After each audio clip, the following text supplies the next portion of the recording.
The tree started on an online forum for blacksmiths 7 days after the fires, so 14th of February 2009, and it was just a discussion between a number of blacksmiths. I watched this conversation unfold over a couple of days, and the idea originally was to forge metal leaves and send them to Victoria. Over the next few days, it was decided that it should be a gum tree and the leaves should be stainless steel and copper. As copper turns green, it would be a nice symbolism. And that's how it started, just as a discussion.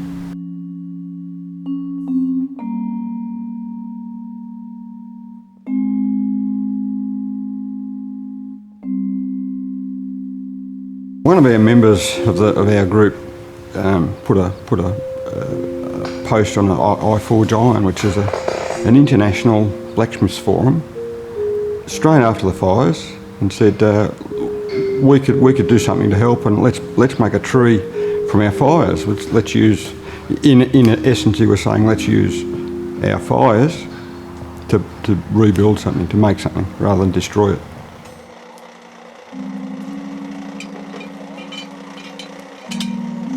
It sort of feels a need in us who've gone through it to contribute to it. It's something we need to do, I think. There's a feeling you need to do something, even if it's just a gesture of that kind. And that everyone can contribute a little bit to the totality of it, you know, like other memorials, and I know they're talking about other memorials around the place, but that's sort of something that's fabricated by someone else and it's sort of representing us, but this is a direct, everyone's got a part in it, and then it all comes together into this amazing tree. Yeah, we'll own it. It'll be our tree. Yeah, very beautiful thing.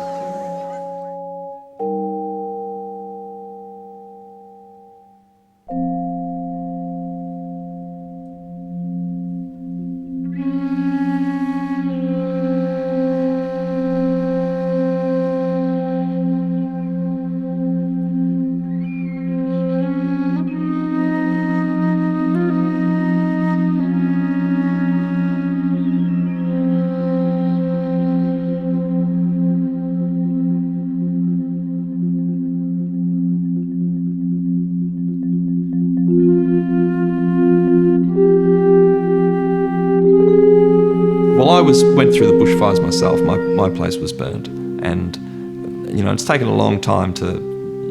Well, you don't really get over it. It always comes back and sort of haunts you in one way or another. And I suppose the tree is, you know, it's all new and fresh and probably undamageable. You know, it's a solid structure that's, you know, going to withstand another bushfire.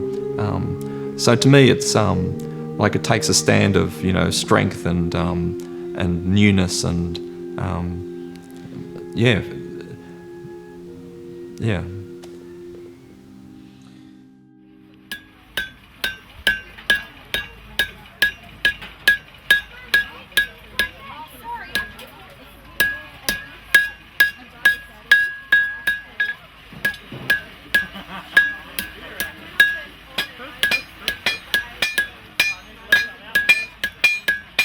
There's a real desire to do something really positive and not make this just about destruction. To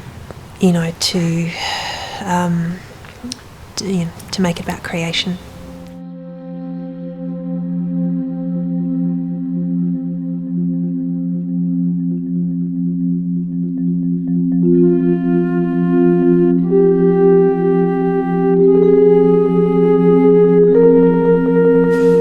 Quite often I've sort of thought, you know, it does nothing for the community. It does nothing to rebuild a house or you know, replant a garden or you know, reinstate someone's livelihood or anything like that.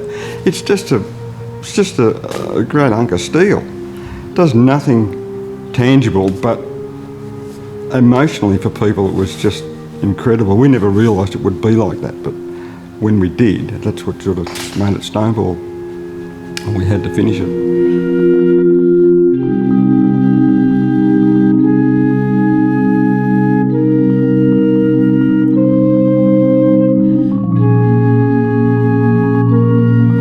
were certain points where we said we're not making a sculpture of a tree, we're making a tree, because it just realistically, you can't say it's a sculpture of a tree because it's real. It's just looks like it's just made of metal, but the leaves look real once it's all together.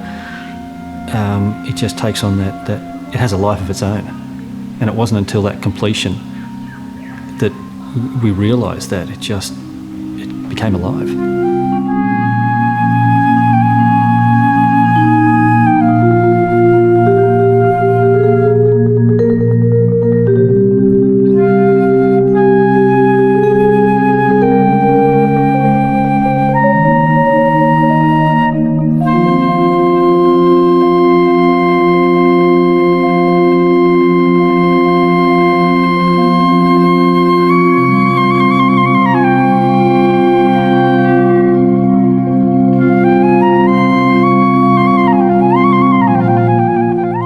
We were forging it. We were doing a demo at Eltham in the town square there, and that was probably only 3 or 4 months after the fires.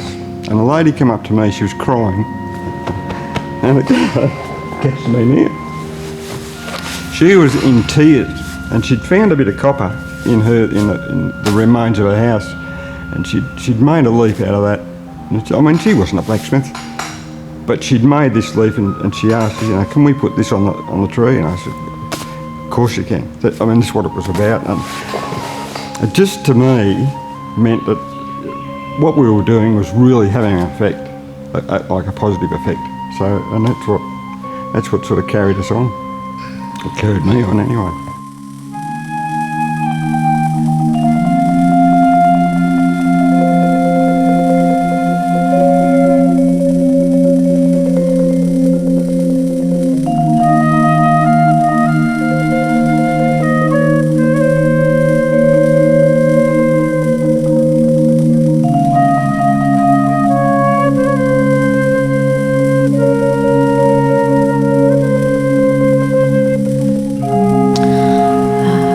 The tree's got this incredible magnetism, and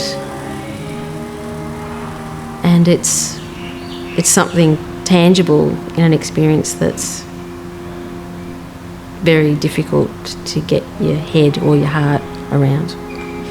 So I think reaching out and touching something that has been made with so much consideration and grace and humour and crazy, let's just do this.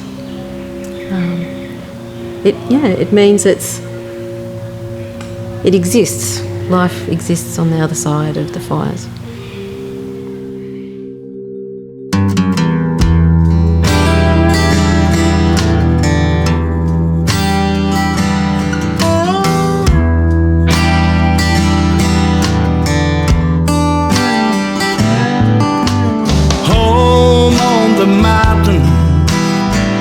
On that Saturday night of a loud moving thunder, and the skies burned down.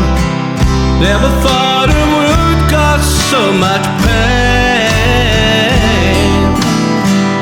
I used to say hello to her, but I never knew her name. Now she's no longer there. They say it was once in a lifetime. It's more than one needs. Angels from hell let loose at our feet. Now a year has passed, I still can't go back home. Can't stop moving, I just wanna be alone and take life real slow. I heard it all before.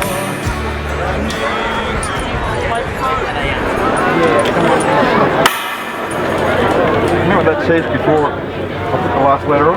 Forge. Who thought of that?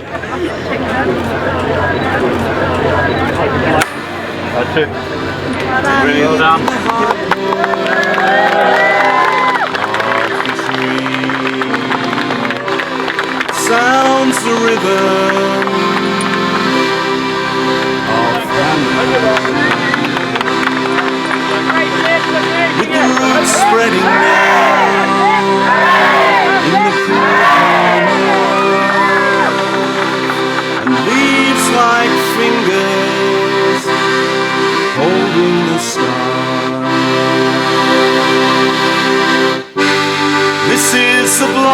of meaning that drifts from sorrow